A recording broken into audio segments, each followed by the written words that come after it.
তৃণমূল নেতা হন বা কাউন্সিলর, যদি তাদের বিরুদ্ধে কোনো অভিযোগ থাকে তা জানাতে পারবেন সাধারণ মানুষ। বিধায়কের কাছে লিখিতভাবে এই অভিযোগ জানাতে চালু হলো ড্রপ বক্স। এমনকি এলাকার উন্নয়ন নিয়ে কোনো দাবি থাকলে তাও জানাতে পারবে মানুষ। কোনো সমস্যা থাকলে দ্বারস্থ হতে পারে বিধায়কের। নাম পরিচয় গোপন রাখার আশ্বাস দিয়েছেন বিধায়ক।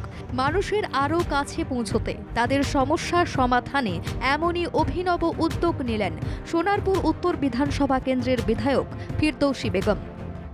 সোনারপুর উত্তর বিধানসভা কেন্দ্রের অন্তর্গত অত্যন্ত জনবহুল গড়িয়া স্টেশন এলাকায় রাখা হয়েছে এই ড্রপ বক্স।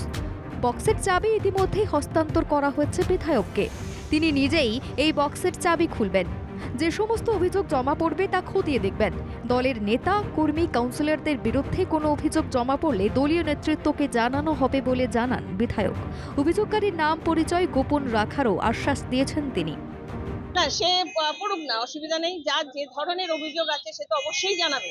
তো যথাযথ যে ধরনের অভিযোগ থাকবে তাকে দেখে সেইভাবে ব্যবস্থা যেভাবে নেওয়ার, দলের যেভাবে নির্দেশ, দল যেভাবে দায়িত্ব দিয়ে যেভাবে প্রত্যেকটা দায়িত্ব পালন করতে বলেছে, যে নির্দেশ দিয়েছে, সেই অনুযায়ী তার ব্যবস্থা নেওয়া হবে।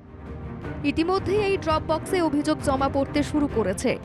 বিধায়কের এই উদ্যোগে খুশি এলাকার বাসিন্দারা। তাদের বক্তব্য, এই ড্রপ বক্সে গোপনে এলাকার সমস্যা, নেতাদের দুর্নীতির কথা তুলে ধরে বিধায়ককে জানাতে পারবেন। আমার ভীষণই সুবিধা হলো, কারণ আমাদের বাড়ির সামনে যে মেন রাস্তাটা আজ 25 বছর ধরে কাঁচা অবস্থায় পড়ে রয়েছে। তো অনেকবার কাউন্সিলরকে জানিয়েছি, তাতে কোনো কাজ হয়নি। তো এটা হওয়াতে ভীষণই সুবিধা হলো। আমি সরাসরি এমএলএ ম্যাডামকে জানাতে পারলাম। আশা করবো যাতে আমার কাজটা সমাধান হয়ে যায় এবং এলাকাবাসীর যাতে সুবিধা হয়। অনেক সময় অনেক মানুষ জনপ্রতিনিধিদের কাছে যেতে পারেন না, কোনো নেতার দুর্নীতির কথা জানাতে পারেন না।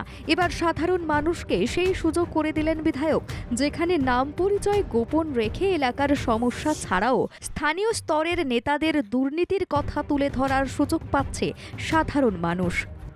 সোনারপুর থেকে জাহেদ মিস্ত্রির রিপোর্ট, বাংলা জাগো।